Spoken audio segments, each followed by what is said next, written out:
Bonjour à tous. Aujourd'hui, on va parler d'une particularité morphologique très reconnaissable chez certains chevaux, l'encolure du cygne. D'où vient ce terme? Est-ce un défaut, une qualité, un simple trait esthétique? On démêle tout ça ensemble.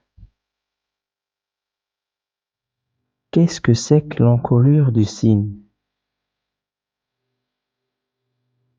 L'encolure du cygne, c'est d'abord une façon de désigner une courbure très marquée du dessus de l'encolure vue de profil. La ligne supérieure forme une archure concave alors que la ligne inférieure, elle, paraît bombée. C'est l'opposé d'une encolure harmonieuse ou équilibrée. Visuellement, l'encolure du cygne donne l'impression que la tête est très relevée, parfois même légèrement cassée à la gorge. Cette particularité morphologique est observée chez certaines races plus que d'autres. Ainsi, on la trouve souvent chez les poneys Pichot, chez certains chevaux de race ibérique, mais aussi chez des animaux travaillés trop tôt ou trop intensivement. Mais pourquoi cette particularité morphologique apparaît-il? Pour résumer, l'encolure du cygne peut avoir deux origines principales. Il y a d'abord une origine génétique et il y a une deuxième origine fonctionnelle liée au travail. En ce qui concerne l'origine génétique, certaines lignées de chevaux transmettent naturellement une encolure très relevée, avec une attache de tête prononcée. Ce n'est pas forcément un défaut, c'est juste leur morphologie naturelle. En ce qui concerne l'origine fonctionnelle liée au travail, et c'est là que ça se complique, une encolure du cygne peut apparaître lorsque le cheval a travaillé longtemps en défense en relevant la tête ou lorsqu'il est monté avec trop de mains et pas assez d'engagement des postérieurs, ou encore lorsque le cheval cherche à échapper à une douleur, par exemple un mot de dos, une bouche sensible ou une selle inadaptée.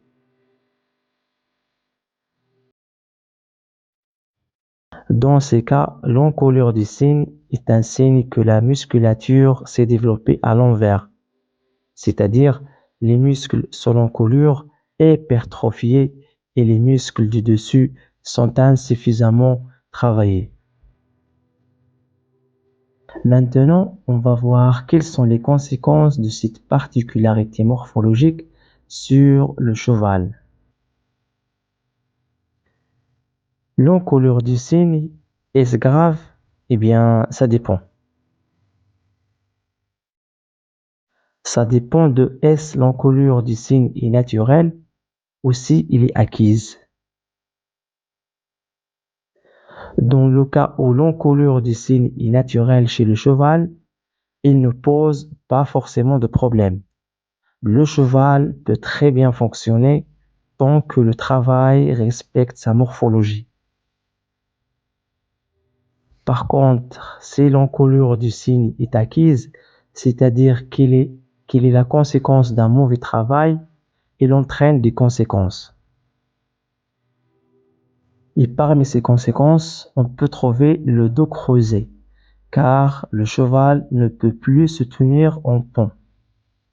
Il y a aussi une autre conséquence, c'est la difficulté à engager les postérieurs.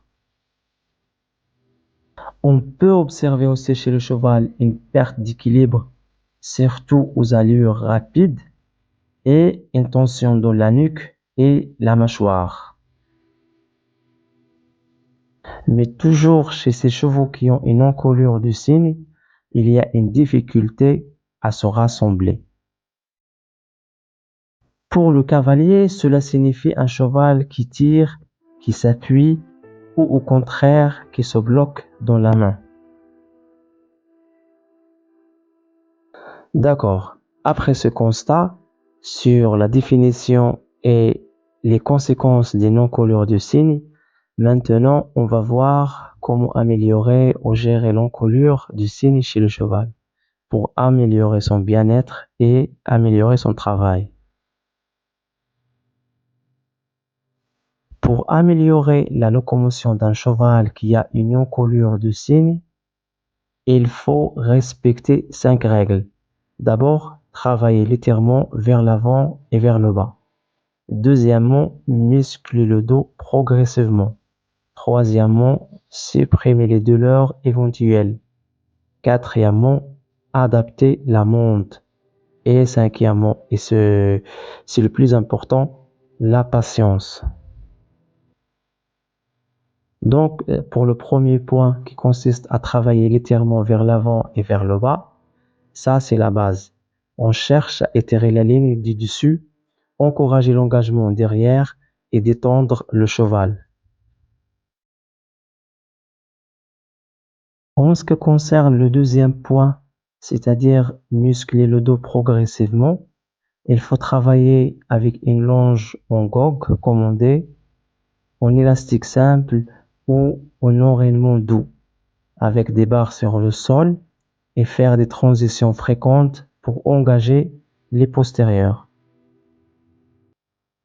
En ce qui concerne la suppression des douleurs éventuelles, il faut travailler avec un ostéo ou un dentiste équin ou un saddle fitter pour chercher des éventuelles origines de douleur. Une encolure de signe peut être un mécanisme de défense contre une gêne. Le quatrième point qui consiste à adapter la montre, là, il faut moins de mains, plus de jambes. Il faut travailler la décontraction, les incurvations douces, les cercles, les variations d'allure. Il faut toujours chercher la légèreté et la rondeur, pas une position figée. Et le cinquième point qu'on a dit, qui est le plus important, c'est la patience. Parce qu'une encolure du signe acquise ne disparaît pas complètement, mais la musculature peut être rééquilibrée avec du temps et un travail juste. En conclusion, l'encolure du signe, c'est joli à l'œil pour certains, mais ce n'est pas toujours synonyme de bon fonctionnement. Comprendre d'où il vient, c'est déjà un pas vers un cheval plus souple, plus confortable et surtout plus heureux dans son corps.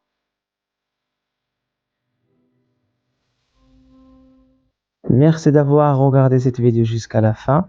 Si le sujet vous a plu, n'hésitez pas à liker, à vous abonner et à me dire en commentaire si vous souhaitez une vidéo sur l'encolure idéale ou la musculature des dessus ou tout autre sujet sur la morphologie du cheval.